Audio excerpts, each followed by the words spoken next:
tell me what was your trickiest subject? Cons. Okay, and your favorite one? Legal.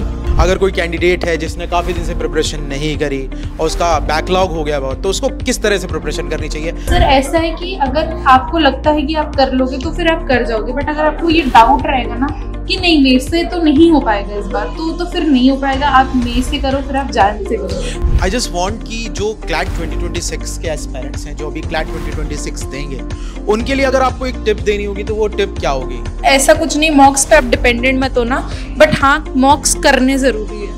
We have with us our wonderful, lovely student Mehak Mattu, who comes from a beautiful place, Jammu and Kashmir, जिनकी category rank है 9 और marks मिले इनको 71.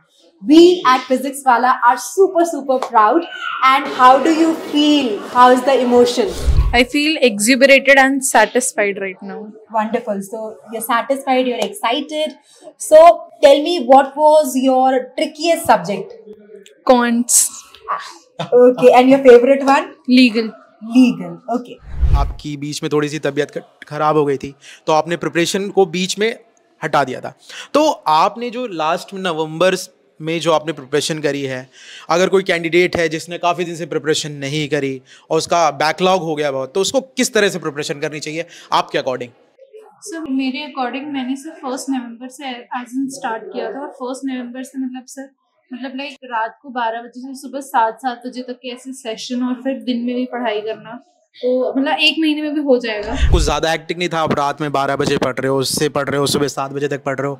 Sir क्योंकि sir फिर करना तो पड़ेगा ना, बट सर ऐसा है कि अगर आपको लगता है कि आप कर लोगे तो फिर आप कर जाओगे, बट अगर आपको ये डाउट रहेगा ना कि नहीं मेरे से तो नहीं हो पाएगा इस बार, तो फिर नहीं हो पाएगा। आप मेरे से करो, फिर आप जान से करो। मतलब एक चीज़ है कि एक डेडिकेशन, एक कंसिस्टेंसी, ये बहुत ज़्यादा मैटर करता है कि अगर आप कंसिस्टेंट हो और आप ब्रेक नहीं ले रहे हो और आप डेडिकेटेड हो के स्मार्ट स्टडी कर रहे हो, then you can achieve you want. ये कहना चाहते हो ना आप? मैम मुझे मैम आपका क्या क्वेश्चन होगा?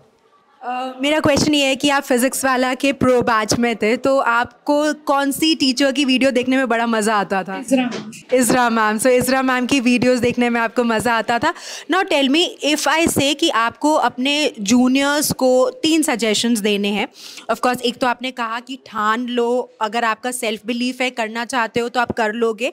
इसके अलावा अगर आपको स्पेसिफिकली सब्जेक्ट वाइज, जैसे आपने कहा कि लीगल आपका स्ट्रॉन्ग था, तो टॉपिक वाइज अगर एक क्विक स्ट्रैटेजी देनी हो, what would that be? So basically English के लिए तो मैंने हिंदू न्यूज़पेपर को लिया था, और मतलब कि उसमें से जितने वोकैबुलरी वर्ड्स थे उनको निकाला, और नॉर्मन लुइस की बुक्स पढ़ी, और मतलब कि नॉवेल्स भी, और कॉन्ट्स के लिए मैंने सिर्फ PYQ सॉल्व किए थे। बहुत बढ़िया, बहुत बढ़िया। लीगल के लिए भी PYQ किए थे, एज सच कोई और मैंने रेफरेंसेस नहीं लिए थे। जैसा कि आप जानते हैं कि आपने क्लैट 2025 में बहुत अच्छा स्कोर करा, आपकी all India rank Jammu Kashmir में बहुत अच्छी आई। सो आई जस्ट वॉन्ट कि जो क्लैट 2026 के एस्पायरेंट्स हैं, जो अभी क्लैट 2026 देंगे, उनके लिए अगर आपको एक टिप देनी होगी तो वो टिप क्या होगी?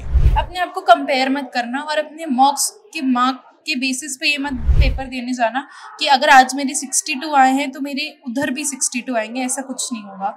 मतलब और अगर हम जैसे पीयर्स में, मेरे भी पीयर्स थे जो क्लैट के लिए गए थे, और सर मतलब उन्होंने मई से प्रिपरेशन स्टार्ट की थी, तो सर मेरे को कहीं ना कहीं डाउट होता था वो तो कर लेंगे, वो तो कर लेंगे, बट सर वो मेरे से अच्छे मॉक्स में मार्क्स ला के भी उनका नहीं हो पाया। तो ऐसा कुछ नहीं, मॉक्स पे आप डिपेंडेंट मत हो ना, बट हाँ मॉक्स करने ज़रूरी है। एक और चीज़, मतलब ये लास्टली मैं एक क्वेश्चन पूछना चाहूँगा मैम। क्या होता है ना कि हम एग्ज़ाम देने जाते हैं, ठीक है, तो एग्ज़ाम देते समय जब हम पहुँचते हैं एग्ज़ाम सेंटर पे, तो हमारे दिमाग में बहुत प्रेशर रहता है, क्या होगा, कैसा पेपर आएगा, एंग्जाइटी होती है, परेशान होते हैं। तो ये जो लास्ट मोमेंट एंग्जाइटी थी, इसको आपने कैसे टैकल करा?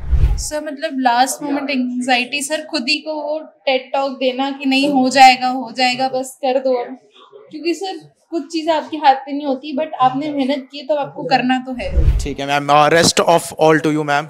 सो thank you so much, we wish you all the happiness. और जैसा हम बोलते हैं, मैं बार बार बोलती हूँ कि अपने सबसे बड़े चीयर लीडर और सपोर्टर बनिए, सेल्फ बिलीव के साथ अपनी प्रेपरेशन स्टार्ट करिए, and you will be super successful as your wonderful student here is.